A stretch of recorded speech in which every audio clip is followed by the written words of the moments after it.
Savage, spectacular, sensational. Rally Kenya delivered all that it had promised in spades. Almost 20 years after it last graced the World Rally Championship, the Safari returned once more to finally give this current crop of drivers a taste of the big country.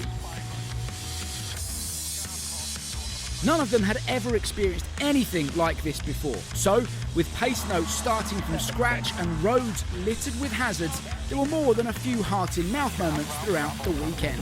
This punishing event will no doubt be talked about for years to come, so let's look back at just some of Rally Kenya's most memorable moments. The ultra-fine sand coating the Kenyan roads, known by the locals as fesh fesh, created some incredible images all weekend long. But for the drivers, it wreaked havoc. Everyone struggled with grip, and it would regularly hamper visibility too, both outside and inside the car. Sometimes it was so deep that the cars were literally ploughing through the stuff, and it was Kalirov and Pera, who could well have won the rally, who had the toughest time. The Finn had been battling for the top spot on Friday afternoon, but on the very last stage of the day, he was swallowed up by the fesh fesh. After such a promising start, his rally was effectively over.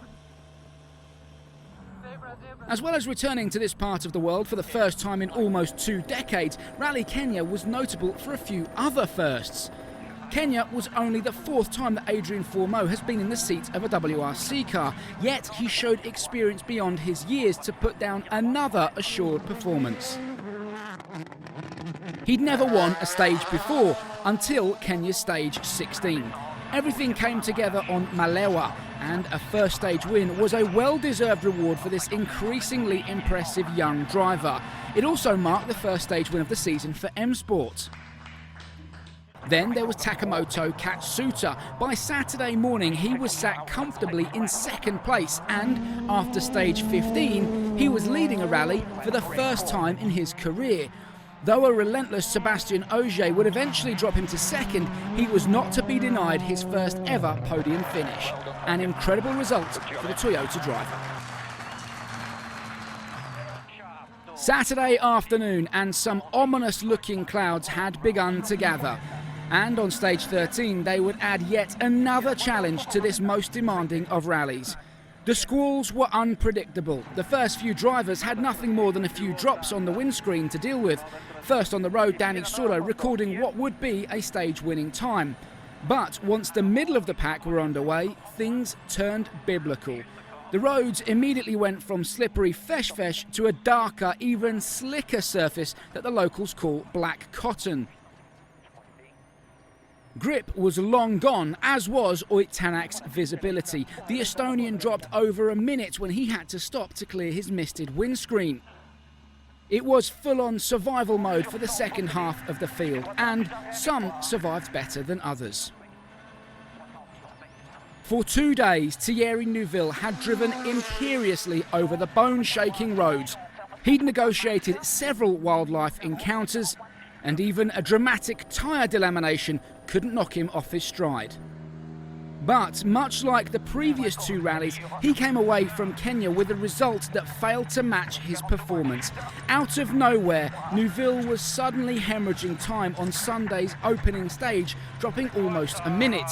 Rear suspension failure was to blame. With no chance of repairing the damage, Neuville was out. Another devastating blow for the Belgian. Well, what can you say that hasn't been said? How about first Rally Kenya win of his career? The championship leader didn't have it all his own way though. Sébastien Ogier's Safari began badly. He opened the road and took it cautiously, but still managed to damage the rear damper early on Friday and had to limp through the rest of the morning.